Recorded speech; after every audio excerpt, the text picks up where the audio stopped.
Oh, this is a great question. And I haven't talked about MAID for a while, and I actually have my MAID appointment coming up, so I thought, let's just recap. Um, so it looks like you're asking me what the process is. And so the process was I got diagnosed. Prior to my diagnosis, there was a year where I knew that they were testing me for Alzheimer's. So I had looked up, can you even get MAID for Alzheimer's, because you lose your capacity and your cognition. So I'd pre-looked that stuff up before I got my diagnosis. And you can, in Canada where I am, under a different sort of program, I guess, like where you don't have to be dying within the next 6 months. So I have signed what is called a waiver of final consent, meaning me and my doctor agree on a day. And then if that day comes and I've lost capacity, he can still go forward with the procedure. So we meet every 6 months usually, and we pick a new date, usually a few months in advance, depending on where I'm at with my symptoms and stuff. And last time I talked to him, he was saying I was going to be pretty bad by summer, and don't take out your Christmas decorations, is what he said. And I can't wait to see him, because when I see him this week, no, I am not going to be doing bad this summer. I've got things to do. No, I definitely am getting worse, but I'm not anywhere near MAID, needing to be doing MAID. Hopefully not even till next year. Am I feeling anxious? That is a great question. Oh, wait, I'll go back to the process. The process actually, once I found out that I could have it, I got my diagnosis. And when I had read up on having Alzheimer's in Canada and accessing MAID, it says you have to apply right away.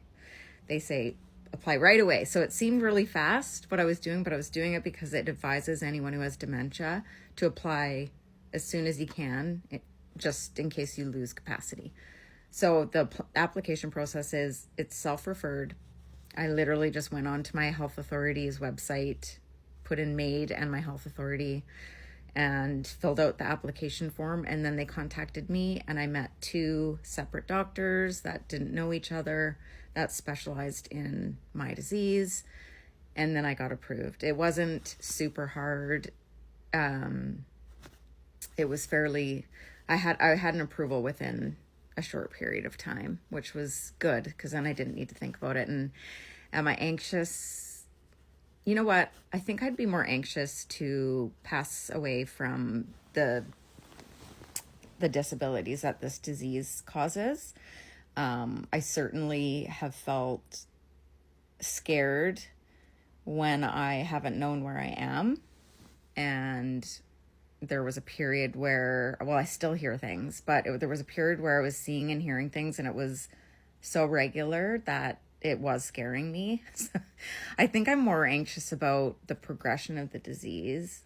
And recently, with some of the things that I've been forgetting, which I shared in a few videos prior to this one, just around like forgetting that I was going to Toronto, not knowing what day it was, and having to ask like 26 times in like a couple hours what day it was, because I would forget, and thinking I had to pay for a trip that I had already paid for. Like, just some of that stuff that's coming up, it scares me, because I don't want to go.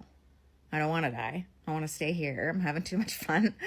I have family that I love. And so I think where I'm anxious is that I do know with Alzheimer's, you have to do MAID before people want to, and or are even like considered ready, I guess, to go. So I'm anxious about that, and like picking the right time, because if you go push it too late, then you risk not being able to do it. So I think I'm anxious about that. I have been present to so many deaths, being in healthcare for so long, and it was, for me, on my end, the nursing end, peaceful, loving, and a beautiful experience. But that's, I mean, I don't know what it was like for them. Am I afraid of dying? I'm afraid for my loved ones, not for me.